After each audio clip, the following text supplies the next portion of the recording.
어느 농가이든 콩과 작물 한 가지라도 안 심은 곳 드물죠.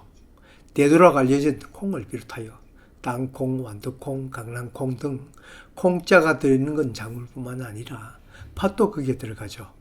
채소나 과일 농사를 지는 손바닥 농장 텃밭농부도 땅콩을 비롯한 완두콩, 또 줄콩, 벌써 이 세 가지나 심고 있습니다. 그렇지만 이러한 콩과 작물을 한 가지 대량으로 지어 판매하는 분도 지금 이 영상에서 얘기하려는 것을 모르고 농사를 짓는 분이 많더군요. 이러한 대량 농가 외에도 콩, 땅콩, 완두콩, 강낭콩, 줄콩, 팥 중 한 가지라도 지으면 관심을 갖고 들어놓을 필요가 있을 겁니다. 이러한 작물의 공통점은 뿌리혹 박테리아의 덕으로 공기중의 질소를 흡수하여 뿌리에 고정시키는 덕분으로 척박한 땅에도 잘 되죠. 어떤 경우는 오히려 땅이 너무 기름져서 꽃들이 맺지 않는 경우도 있죠. 바로 뿌리혹 세균의 질소 고정 능력을 도와주는 비료의 성분이 있습니다. 바로 몰리브덴이죠. 몰리브덴은 식물에게 필요한 미량 요소 중 하나입니다. 모든 식물에게 다 필요하지만 특히 콩과 식물에게는 특별히 필요한 미량 요소입니다.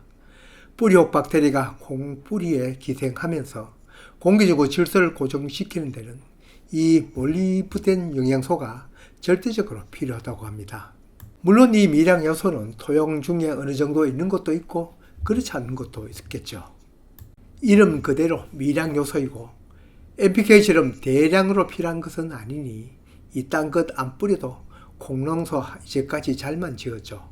그렇지만 밭 사정도 밭마다 달라 몰리브덴이 성분이 부족할 수 있습니다. 이때는 이 비료가 당연히 큰 성과를 내죠. 몰리브덴은 뿌리를 크게 해주고 질소를 고정시키는 역할을 높여주며 엽록소 양을 늘려주어 광합성 능력을 향상시킨다고 합니다. 이 몰리브덴은 우리 인체에도 대사작용을 돕는 중요한 역할을 한다고 합니다.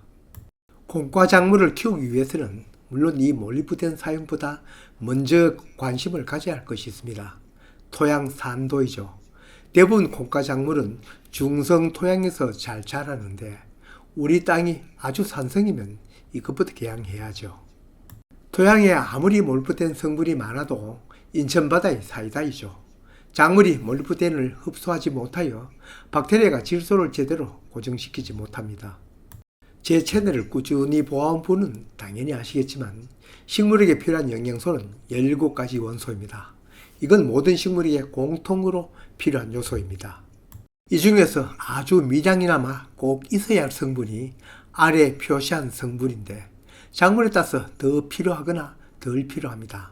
바로 콩과 작물은 모든 미량 요소가 당연히 다 필요하지만 몰리브덴은 더 필요하고 더 중요합니다.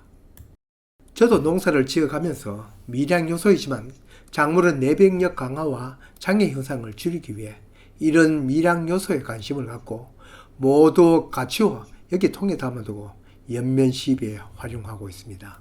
그러면서도 어떤 특정 작물에 더 필요한 것은 얼마간 따로 보관하면서 지금 이러한 콩과 작물에 사용합니다. 몰리브덴 비료를 검색해보면 이러한 창들이 뜰 겁니다.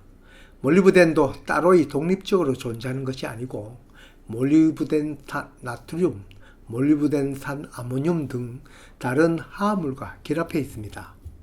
이 중에서 비료로 사용하는 것이 몰리브덴산 아모늄입니다. 이것도 시약품으로 사용하는 것은 순도는 높지만 값이 엄청 비싸고 비료로 파는 것이 바로 왼쪽 것입니다. 국산은 찾기 어렵고 외산인데 저는 중국산을 구입하였습니다. 1kg 가격이 3, 4만원.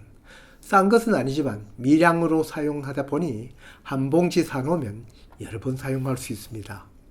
미량 요소는 사람이나 작물이나 작은 양이 쓰이지만 없으면 큰 문제를 일으키고 그렇다고 많이 쓰면 이 역시 부작용이 생기죠. 이 몰리브덴을 콩과 작물에 어떻게 사용하는가? 이건 3가지 방법이 있습니다.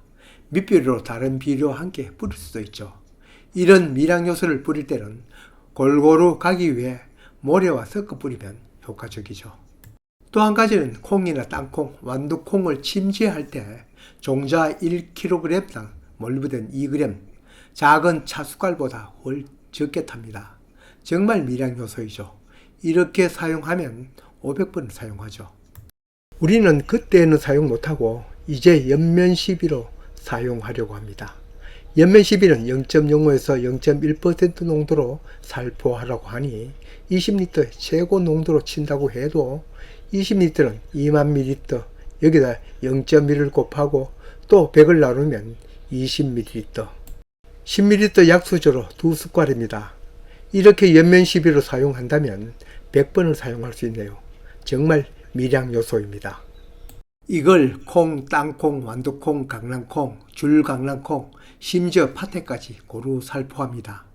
연면 시비 시기나 방법은 아무리 텃밭 농사라도 다 알고 있으니 생략합니다. 다만 언제 주느냐?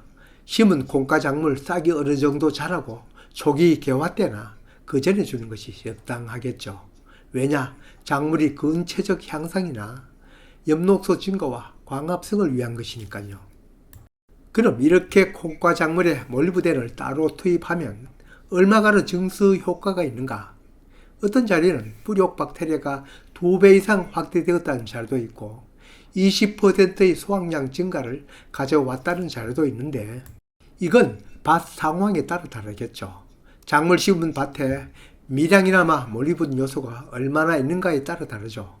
풍부하게 있고 작물이 모자라지 않게 흡수 사용하고 있다면 효과는 눈에 띄지 않고 부족한 땅이라면 효과가 더 높을 수도 있겠죠. 2배, 3배, 심지어는 5배, 10배 증수 효과가 있다는 영상을 자주 접해본 시청자분들 중에서는 이하르 증수란 별것 아니란 생각이 들지만 손바닥 농부가 알고 있는 농사 지식은 2배 효과 있는 방법도 없습니다. 일반보다 2배만 증수 효과가 있는 방법을 제가 갖고 있다면 전 노벨상에 도전하겠습니다. 기아의 허덕이는 세계 곳곳의 사람들에게 2배 증사는 그들 모두에게 굶주림을 해결하고도 남죠. 몰리브덴 비료 검색 창에도 벌써 이렇게 표시가 되어 있습니다. 콩농사 필수 영양소라고. 그러니 여러가지 콩과 식물 재배에 저보다 사용 경험이 많은 분도 계실 겁니다. 그렇지만 주변에는 콩이나 땅콩 농사를 많이 지으면서도 관행으로 짓는 경우가 많더군요. 대량 농사나 텃밭 농사나 이 미량 요소 하나 구해서 사용하면 효과가 크리라 믿습니다. 양도 양이지만 콩이나 땅콩 알맹이가 충실하면 증수 효과 이상으로 좋은 결과를 가져올 수 있으니 말입니다.